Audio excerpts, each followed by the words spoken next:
কিছুক্ষণ আগে যে লোকটি বাইক চুরি করেছিল এটাই তার লাশ। লোকটি রাস্তায় মরে পড়ে আছে।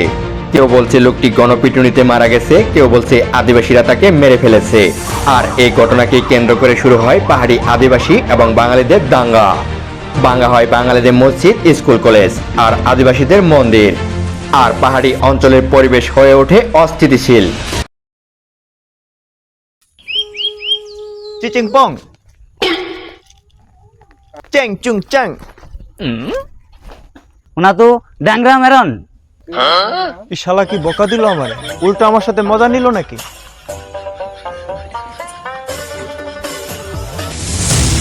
মনির ভাই, পাহাড়ি রাস্তায় তো বাইক চালাইলে ভালোই লাগে। ও ভাই, ঠিকই বলেছেন আপনি, কিন্তু আমি শুনেছি এসব পাহাড়ি এলাকায় ছিনতাই আর অপহরণ হয়, বুঝছেন? ভাই ঠিক আছে। আবার ডাকাতিও হয়।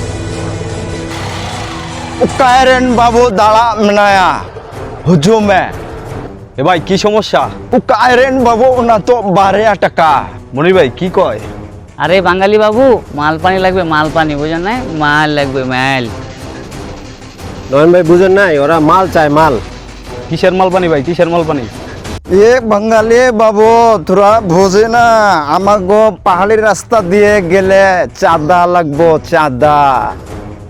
কেন ভাই, এটা তো সরকারি রাস্তা, এদিক দিয়ে গেলে চাঁদা দিতে হবে কেন?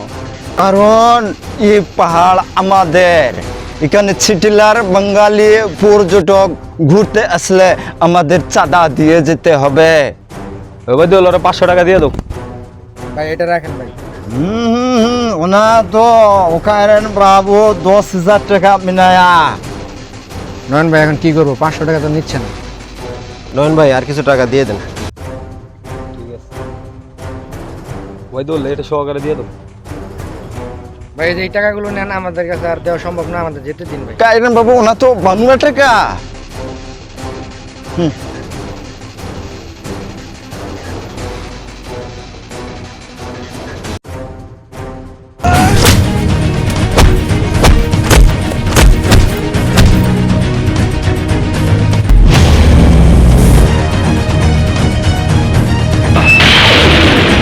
ছেড়ে দিন মনির ভাই। না না ওবায়দুল ভাই, আমাদের এখানে যাওয়াটা ঠিক হবে না। আর যেহেতু আমরা এই এলাকায় ঘুরতে আসছি, আমাদের এগুলা জড়ানো ঠিক না। ছাড়ুন আমাকে। ওবায়দুল ভাই যান না, ওবায়দুল ভাই।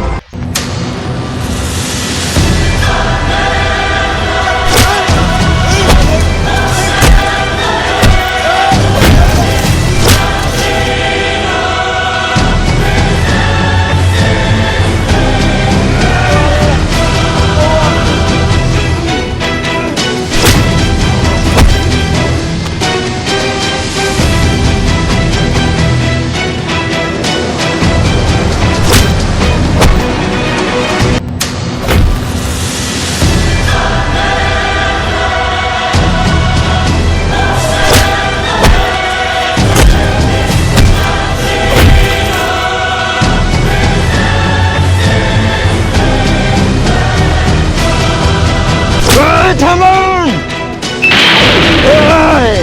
আপনি আমাদের এভাবে মারতে পারেন না। কেন মারতে পারি না? তোরা দুইজন মিলে যদি একটা লোককে এভাবে নির্মমভাবে মারতে পারিস, তাহলে আমি তোদের কেন মারতে পারবো না? আমরা দুজন ওকে কেন মারছি আপনি জানেন? আমরা হলাম আদিবাসী, আপনি হতো জানেন না।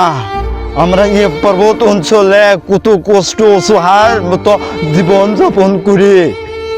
তোরা যে কিভাবে জীবন যাপন করিস তা তো আমরা আসার পথেই বুঝতে পারছি।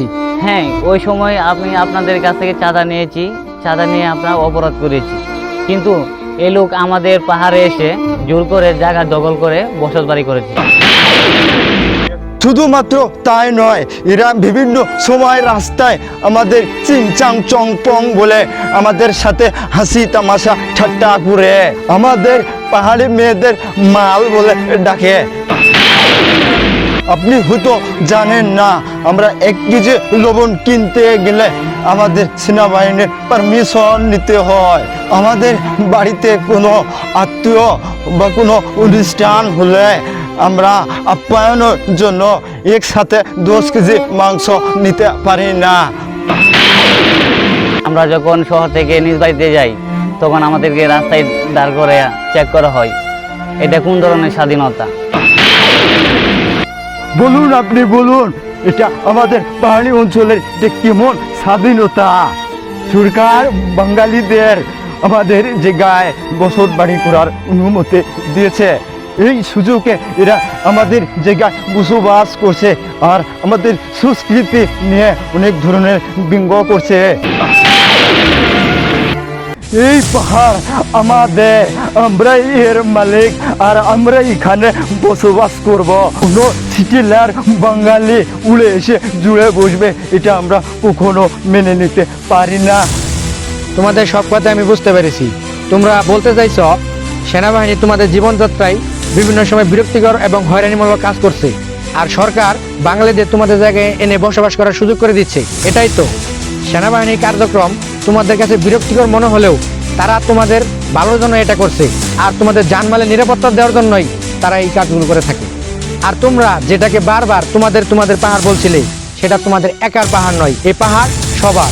এই বাংলাদেশের 1,49,210 বর্গ কিলোমিটার আয়তনের মধ্যে আমরা যারা বসবাস করি, আমরা সবাই বাংলাদেশি। তুমিও বাংলাদেশি, আমিও বাংলাদেশি। তুমি হয়তো চাকমা আর আমি মুসলমান, কেউ হয়তো সাঁওতাল, গারো, ত্রিপুরা কিংবা মগ। তোমার যেমন ঢাকায় বসবাস করার অধিকার রয়েছে, আমার তেমন চট্টগ্রাম পাহাড়ি অঞ্চলে বসবাস করার অধিকার রয়েছে। তাই এই পাহাড় কারো একার নয়।